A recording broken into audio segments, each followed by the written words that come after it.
Makanya suara muadzin itu kita menjawab suara muadzin pas suara speaker. Karena kalau sekarang rusak kabeh, sama delok teng kitab fikih misalnya teng Fathul Wahhab, teng Fathul Muin.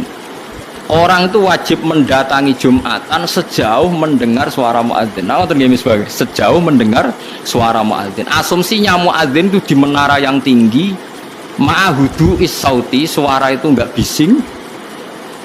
Berarti kira-kira itu hanya sekitar 500 meter. Ngantos sak kilo nggih, Pak. Mboten nganti kan. Saiki suara nganggo speaker bianter 3 kilo wae. Krungu, wong nek sound sistemnya apik. Apa wong sing krungu 3 kilo wajib Jumatan di tempat situ, wong di situ yang memperdengarkan 3 kilo nyerang daerah lain. Iya ta ora. Sampeyan ora tau mikir ngono to, wong ora tau dawati ahli fikih. Mulane sakniki menara rapati payu Kang dhisik Rasulullah ngutus menara mergo muadzin menek Kang kados menara Kudus riyen muadzin ku menek. Saiki menek ngos-ngosan tok tetep ae padha ae untuk ngono nganggo apa? Speaker. Saiki gawe menara speakere dak kok menara wonge ning isor. Bismillahirrahmanirrahim.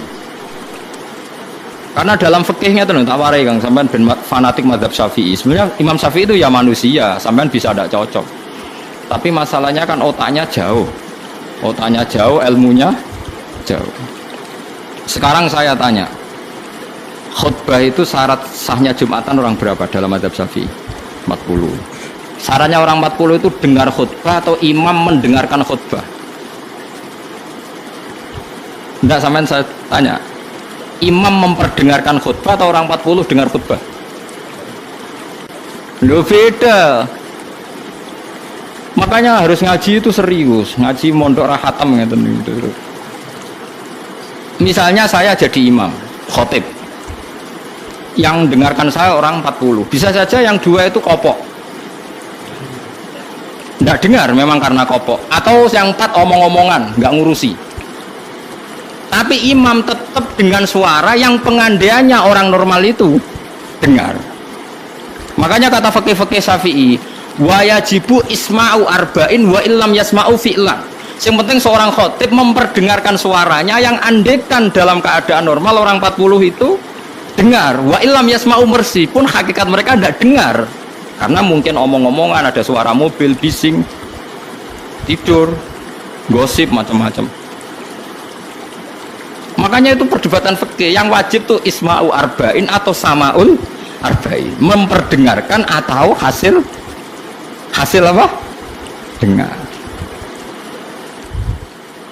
Lah baca bismillah ya seperti itu. Yang penting itu imam membayangkan mereka dengar atau hasil dengar. Paham sih kalau maksudnya? Makanya perdebatan fikih itu pasti seperti itu. Misalnya seorang guru, sementing seorang guru atau kiai itu memahamkan, dia sudah pakai bahasa yang baik, intonasi yang baik. Apa hakikatnya mesti Anda paham?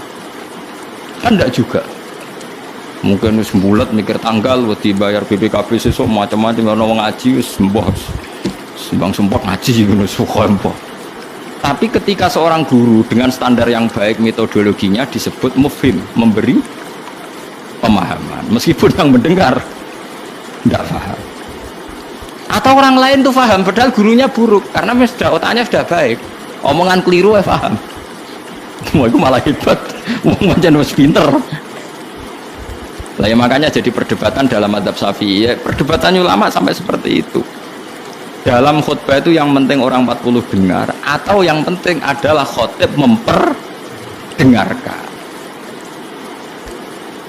Paham belum maksud? Jadi itu beda. Lah ulama itu mikir sampai ngono, Bang. Ya bulet tenan wis. Ngono kok mbok bantah, ngono mikire wis tok ngono kok mbok bantah. Kowe mikir emok. Mikirnya berarti kandani terus mulai mikir. Wong ilmu terlambat kok mikir bantah ulama sing wis mikir lama. Mulane kula seneng nek debat ae ulama-ulama riyen lucu-lucu debat. Makanya dulu abahnya Said Muhammad itu Said Alawi itu pertama kali menangi ada mukabbirus saut, ada mik. Ya mik seperti ini. Ulama-ulama Mekah janggal. Ini sah apa enggak Jumatan dikhutbahi pamit. Karena syaratnya makmum itu mendengarkan suara khotib. Padahal dengan adanya mic, suara khotib itu menjadi lirih. Kan nggak mungkin bengok-bengok sudah ada mic. Berarti yang didengarkan mereka itu suaranya mic, suaranya speaker, bukan suara khotib. Andaikan tanpa mic kan nggak terdengar. Mulai kontroversi, sah apa ndak sah? Terus Sayyid Alawi, abahnya Sayyid Muhammad bilang, kalau orang nggak bisa melihat kecuali pakai kacamata, itu akad baiknya sah apa ndak? Karena kalau sah, berarti dia yang lihat itu tidak dia, tapi pakai kacamata. Wong kalau kacamata yang dicopot, dia bisa melihat. Oh ya ndak sah. Berarti enak dia jadi orang yang nggak pernah maksiat, karena melihat perempuan di mana-mana juga dianggap tidak melihat. Mulane ana santri beling nang delok wong wedok jare delok kokoco. Perkarane gak delok wong wedok tapi delok gambare wong wedok. Berarti wong kacamataan ora tau maksiat. Tapi cara kula luwih maksiat meneh karena dia kalau marung itu jual belinya enggak sah terus. Berarti makan barang haram terus. Iya tuh. Kalau orang pakai kacamata melihat perempuan tidak dosa, berarti kalau dia jual beli juga tidak sah. Berarti kalau makan haram, jual belinya tidak sah. Terus semenjak itu ulama-ulama Wahabi mulai mentoleransi, ya sudah gitu aja kok repot, sudah anggap nopo sah. Pakai kacamata gitu nopo sah. Dulu awal-awal ada teknologi itu ada perdebatan seperti itu. Mau terus ada perdebatan lagi. Sekarang kesunatan jawab azan apa jawab suara muadzin? Loh, siapa mulai bingung tuh sampai lagi orang tahu ngaji. Kalau suara muadzin sekarang ada masjid modern terutama kalau Ramadan. Mergo bilale ya ape mangan disetel wae radio. Kalau muadzine Kang radio disetel azan niku sunatan jawab to ora? Wong gak ono muadzine. Mau rekaman azan. Nah, ora tau mikir to sampean. Ya ana kiai kados teng daerah sarang biasa, wonten adzan teng masjid napa-napa sing radiusnya akan 1 kilo. Ngaji diterusno. Alasannya ini tidak suara muadzin, andekan tidak pakai speaker kita tidak dengar. Ya dianggapnya tidak dengar, tenang aja Mas. Karena sekarang tuh repot kan. Tapi kalau melihat adzan tuh kalimat yang sakral, mendengar kalimat sakral misalnya, aman saya tanya, kesunatannya itu mendengarkan bacaan Quran atau mendengarkan pembaca Quran? Bacaan Quran kan, kamu yakin kan kalau rekaman Quran didengarkan sunat enggak? Sunat, padahal tidak ada yang baca. Karena yang sunat memang mendengarkan bacaan Quran, bukan pembaca, bukan mendengar pembaca Quran.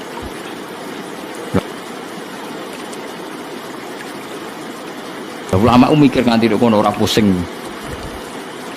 Ngono mikir abot ngono jebule wong sowan njuk pangestune kula buka toko waduh. Nah, musibah mikir tenan-tenan jebule konsumene mau takok njuk donga perkara buka napa toko ben laris. Nek ra laris nyalahno jare dongane ra mati. Nek laris jare perkara dekne telaten buka aduh seloro kabeh dadi ulama. Mane kula jak istisqa ora pati gelem. Oh niku misale udan jare musim. Nara udan jari kiai ini ramandi, bareng udan jari wes musim, mergo Desember. Nah ini kiai teng daerah kula wis pinter, kerja istisqa orang musim udan, do gak gelem. Takok kiai sing ahli falak, iki musim to urung? Dereng, ampun sakniki istisqa. Yakin kula radio kula niku kiai dadi melok dil-dile niku dadi kula. Dadi ana kiai sing ahli falak iku. Ampun sakniki niki dereng musim. Demen isin maksudnya. Wah, kiai saiki sudah pinter Kang, sudah akeh. Berarti kritik terus ora ono sing nyalami tembak, butuh kritik tok wis atok diakali ae. Bareng wis diitung musim hujan kira-kira udane Selasa, istisqa Senin. Mandi Kang rinane udan. Mergo daerah liya sing ra istisqa ya udan juga. Terus wayahe. Lho nek nabi beda Kang, nabi ku iso ngatur malaikat udan, gak wani Kang malaikat. Nabi ku wong paling diwedeni malaikat sak donya. Jadi ketika Nabi khutbah ana wong desa ya Rasulullah halakatil amwal donya rusak gara-gara ana udan ngene-ngene. Nabi tangane diangkat njuk udan malaikat bagian udan terus bingung kabeh langsung udan saat itu juga. Semua ini sopo. Nah malaikat itu karena Nabi ngutus udan, ya udan terus sampai seminggu ora ono instruksi stop. Wah, malaikat terus repot ngadepi malaikat tuh. Wah, akhirnya saya ora rusak perkara kekeringan tapi rusak mergo sapine untane do katut banjir. Jumat berikutnya ya Rasulullah halakatil amal saat ini rusak malih tapi ora perkara ora ono banyu tapi kebanteran banjire. Akhirnya Nabi itu ngomong mau didelok tok langit. Allahumma khawalena wala alena mandek. Makanya Abu Hanifah itu menolak sholat istisqa. Dia bilang ketika Nabi dulu itu tidak istisqa, cukup sambil khutbah beliau dulu. Tapi Nabi mandi rasa istisqa, rasa lapangan, rasa macam-macam. Nabi sing so nandingi Nabi sinten. Nah kita kan akhir-akhir ramandi ya, satu ilmiah sidik wae. Iki rong musim yo, entah ini sabar, ngono jujur ae. Allah kagungan adat, ana musim Shawaif, Rabi, Kharif. Musim piro sekawan gini falak. Iya sekawan iki.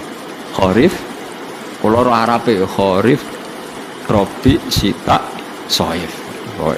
Rabi kok bocor ngene apa? Ora rendeng ya ora ketiga wae. Semi. Orang Eropa ya orang mareng ya Pak, mareng. Seropi labo, Sita musim hujan, Soef musim ketiga. Difahami terus dari kiai wangel. Mulane ulama-ulama saat ini sering berdebat ngoten. Yang penting itu orang 40 mendengar atau khotibnya memperdengarkan. Makanya suara muadzin itu kita menjawab suara muadzin pas suara speaker. Karena kalau sekarang rusak kabeh, sama dulu tentang kita fikih misalnya tentang Fathul Wahab, tentang Fathul Mu'in.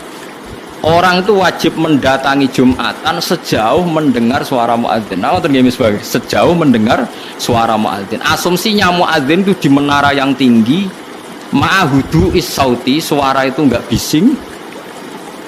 Berarti kira-kira itu hanya sekitar 500 meter. Ngantos lagi lho, Buat. Mboten nganti kan. Saiki suara nganggo speaker bianter 3 kilo ae krungu. Wong nek sound sistemnya apik. Apa wong sing krungu 3 kilo wajib Jumatan di tempat situ, wong di situ yang memperdengarkan 3 kilo nyerang daerah lain. Iya ta ora? Sampeyan ora tau mikir ngono to, wong ora tau dawuh ahli fikih. Mulane sakniki menara rapati payu Kang dhisik Rasulullah ngutus menara mergo muadzin menek Kang kados menara Kudus ku riyen muadzin ku menek. Saiki menek ngos-ngosan tok tetep ae padha ae untuk ngono nganggo apa? Speaker. Saiki gawe menara speakere dak kok menara wonge ning isor. Riyen niku bedhug kaya menara Kudus dak kok dhuwur Kang. Muadzine mendhuwur, bedhuge dituthuk. Saiki gampang Kang. Speakere ning dhuwur, bedhuge ning isor dituthuk nganggo mic. Wes cuk.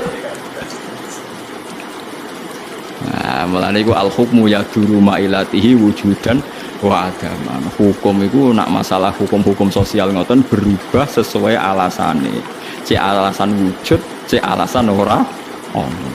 Perkarane nak nuruti modern nggih. Apa sing dialami zaman Nabi saiki rubah. Rubah sedanten. Mulane ngaten iki al hukmu yaduru mailatihi wujudan wa adaman. Hukum itu iso rubah. Riyen kesunatan menara mergo dienggo muadzin, saiki menarane dienggo napa? Dienggo napa? Speaker. Muadzine cukup ning iso. Mula riyen ndelok film-film Fathul Mekah riyen Bilal sak akeh tenan. Pertama adzan teng Mekah niku ora ana menarane. Bilal menek Ka'bah. Ku anane nggon dhuwur nggih napa? Kok menek Ka'bah? Kuambine dicuwoplok menek terus adzan. Nggih pancen tenan tentara-tentara teng kitab nggih sami sama seperti yang di film-film Ka'bah niku. Mulane wonten tiyang kafir nembe masuk Islam tapi jek sombong. Muni ngene, bejo bapakku wis mati. La ya rohadal ghurab yas'adal Ka'bah. Ora roh gagak irengi munggahi Ka'bah. Dadi dek wis Islam tapi uteke jek sombong. Cek bejane bapakku wis mati jare. La ya rohadal ghurab yas'adul Ka'bah. Ora roh gagak ireng munggah apa? Ka'bah. Kaya apa terus siksane bapakku nak menangi gagak ireng munggah napa? Utek elek. Wis Islam padahal iku Kang. Cuma napa? Uteke cek utek